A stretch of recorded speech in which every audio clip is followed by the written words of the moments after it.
नमस्ते। The horror files में आपका स्वागत है। इस चैनल पर आपको सुनने को मिलती हैं डरावनी और भूतों की कहानियाँ। अगर आपको ऐसी ही कहानियाँ पसंद है तो हमारे इस चैनल को सब्सक्राइब करना ना भूलें। तो अब बढ़ते हैं आज की कहानी की ओर। यह सब अक्टूबर की एक साधारण रात से शुरू हुआ, जब हवा में एक अजीब सी सिहरन थी और बादल आसमान में भयानक परछाइयों की तरह मंडरा रहे थे। मैं एक बिजनेस ट्रिप से लौट रहा था। कार के टायरों की सड़क पर गूंजती आवाज मेरे साथ थी। हाईवे लंबा और सुनसान था, जहां तहां स्ट्रीट लाइट्स की हल्की झलक दिखाई दे रही थी।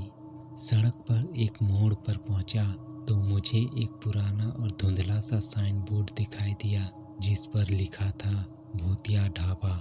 नाम अजीब था, लेकिन फिर सोचा कि कोई हॉरर थीम पर यह ढाबा बना होगा, जिससे नाम पढ़कर कस्टमर खुद ब खुद आकर्षित हो जाएं उसके ढाबे की ओर। मैंने कार उस ओर मोड़ी। टायरों के नीचे बजती कंकड़ पत्थरों की आवाज के साथ मैं ढाबे के बाहर पहुंचा।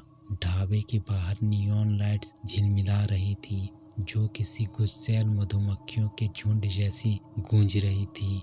ढाबा छोटा और साधारण था। सूटे लाल मिर्चों की मालाएं और पुराने समय की धुंधली तस्वीरें उसकी दीवारों पर लगी थीं। थके हुए मुसाफिरों के लिए यह दृश्य काफी आकर्षक था। मैं दरवाजे को धक्का देकर अंदर गया तो हल्की रोशनी और गर्माहट ने मेरा स्वागत किया। कमरे में कुछ लोग अपने खाने में मग्न थे, लेकिन माहौल अजीब था। उसके चेहरे निर्विकार और भय से भरे हुए लग रहे थे। मेरी रीढ़ की हड्डी में एक सिहरन दौड़ गई, लेकिन भूख ने मेरी इंद्रियों को सुस्त कर दिया। काउंटर के पीछे एक बुजुर्ग खड़ा था। उसकी आंखों में एक अजीब सी चमक थी और उसके चेहरे पर ऐसी झुर्रियां जैसे किसी पुराने अनार के छिलके पर हो। उसने मुस्कुराते हुए मुझे बुलाया और कहा, क्या खिलाऊं मुसाफिर? उसकी आवाज में कुछ ऐसा था जो मेरे रोंगटे खड़े कर गए। मैंने जवाब दिया, कुछ खाने के लिए दे दीजिए, जो भी अच्छा हो। उसने मुस्कुराते हुए कहा, आज का भूत करी लाऊं? ऐसी चीज जो आपने कभी नहीं खाई होगी। मैंने सोचा, वाह, हॉरर थीम के साथ हॉरर वाला खाना, फूल भूतिया वाइब। मैंने कहा, ठीक है, वही ले आइए। उसकी बातों में एक अजीब सा डर छुपा हुआ था, लेकिन मैंने इसे नजरअंदाज कर दिया। मैं खिड़की के पास एक मेज पर जाकर बैठ गया। ढाबे के बाकी ग्राहक अजीब लग रहे थे। वे बिना किसी भाव के खाना खा रहे थे। उनकी आंखों में न तो रोशनी थी और न ही किसी तरह की उत्सुकता। यह देखकर मैं थोड़ी बेचैनी महसूस करने लगा। कमरे में लगे पुराने लालटेन रह रह कर कांप रहे थे। अचानक रसोई से तेज और तीखी हंसी की आवाज सुनाई दी, जो किसी भयानक मजाक की तरह लग रही थी। मैंने रसोई की ओर देखा, लेकिन वहां अंधेरा और परछाइयां ही थी। कुछ देर बाद मेरा खाना आया। एक गर्मा गर्म कटोरी भूत करी और रोटी। करी की खुशबू ऐसी थी कि मेरी भूख और बढ़ गई। मैंने पहला निवाला लिया और यह किसी जादू जैसा लगा, तीखा और मसालेदार। मेरे मुंह में ऐसे महसूस हुआ जैसे भूली बिसरे किस्से जाग उठे हों। लेकिन जैसे जैसे मैंने खाना खाया, मेरे अंदर कुछ अजीब सा महसूस होने लगा। ऐसा लग रहा था जैसे मुझे कोई घूर रहा हो। ढाबे की धीमी आवाजें अचानक कानों में फुसफुसाहटों की तरह गूंजने लगी। मैं अपने आसपास के लोगों को देखने लगा। मेरी बगल में बैठी एक औरत की आंखों में आंसू थे। उसका चेहरा सफेद पड़ चुका था। मैंने पूछा, क्या आप ठीक हैं? उसने मुझे देखा, लेकिन कुछ नहीं कहा। उसकी आंखों में डर था। वह अपने प्लेट को जोर से पकड़े हुए थी, जैसे वही उसे किसी अनहोनी से बचा रही हो। मैंने फिर से अपने खाने की ओर ध्यान दिया। जैसे ही मैंने आखिरी निवाला डाला, ढाबे का माहौल अचानक भारी हो गया। रसोई से हंसी की आवाज आनी बंद हो गई। पूरा ढाबा सन्नाटे में डूब गया। फिर अचानक रोशनी झिलमिलाने लगी और पूरी तरह से बुझ गई।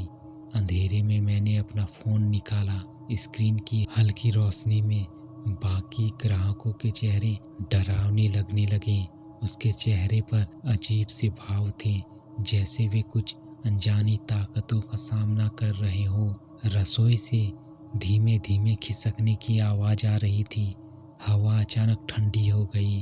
रोशनी वापस आई तो मैंने देखा कि बूढ़ा आदमी गायब था। रसोई का दरवाजा आधा खुला हुआ था, जैसे मुझे अंदर बुला रहा हो। मैंने डरते डरते पूछा, कोई है? लेकिन जवाब में वही भयानक हंसी गूंज उठी। मुझे लगा यह जगह गलत है। मैंने वहां से भागने की कोशिश की, लेकिन जैसे कोई अनदेखी ताकत मुझे रसोई की ओर खींच रहा हो। जैसे ही मैंने रसोई के दरवाजे के पास कदम रखा, किसी ने धीमी आवाज में कहा, चले जाओ, इससे पहले कि देर हो जाए। मुझे डर के मारे सांस रुकती महसूस हो रही थी। तभी अचानक जमीन हिलने लगी और सब कुछ अंधेरे में डूब गया। आखिरी चीज जो मुझे याद है वह दरवाजे के पास चमकती किसी चीज की हल्की झलक थी। जमीन के कंपन तेज होते गए, जैसे धरती खुद भूतिया ढाबा की बुनियाद से नाराज हो।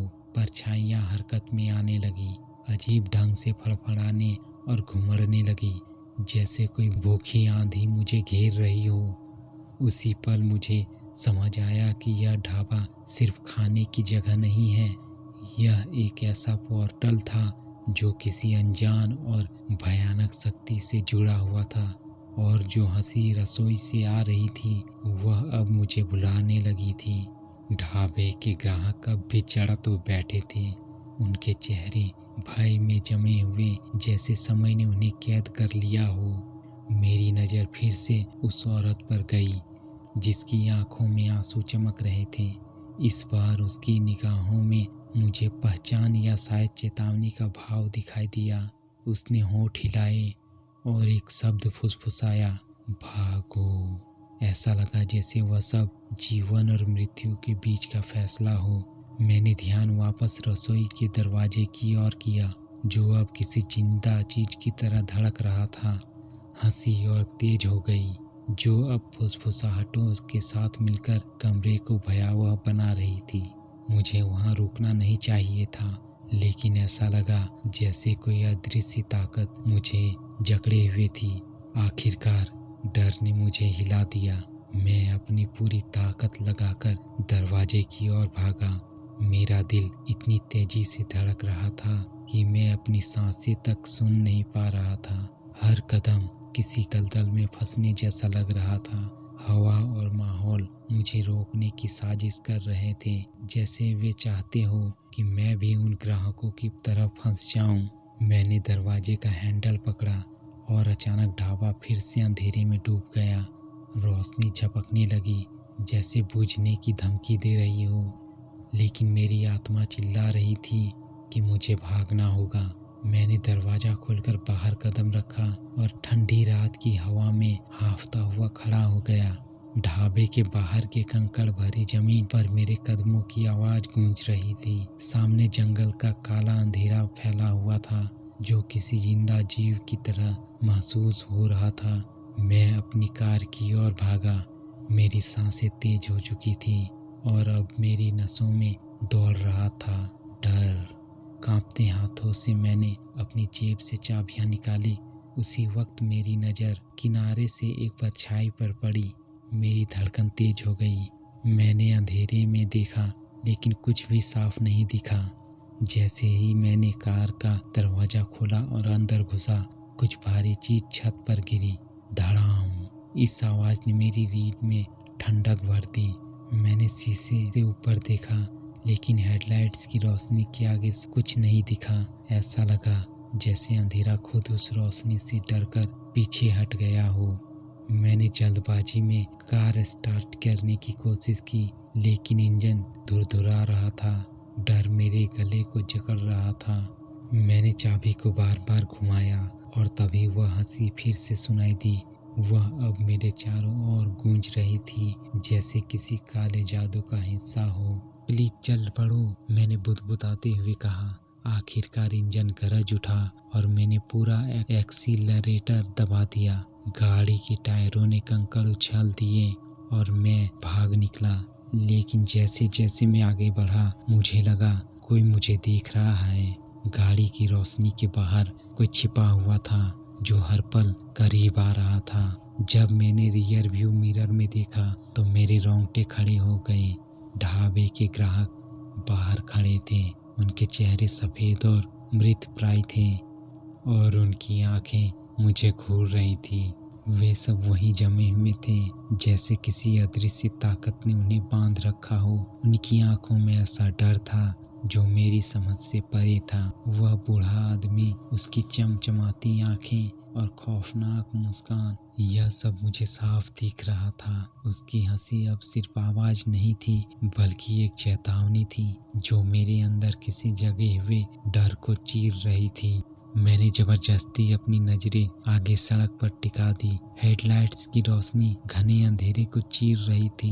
पीछे का वो भूतिया ढाबा मेरी यादों में अब भी घूम रहा था। मैं तेजी से हाईवे पर पहुंच गया, लेकिन मेरे अंदर अजीब सा डर घर कर गया। मेरी जुबान पर अब भी भूत करी का स्वाद था। वह स्वाद मेरे अंदर किसी अनजानी शक्तियों ने मुझे छू लिया हो। उस रात मुझे समझ आया कि कुछ स्वाद हमेशा के लिए आपके साथ रह जाते हैं। कुछ कहानियों का हिस्सा बनने से बेहतर है उनसे दूर ही रहना।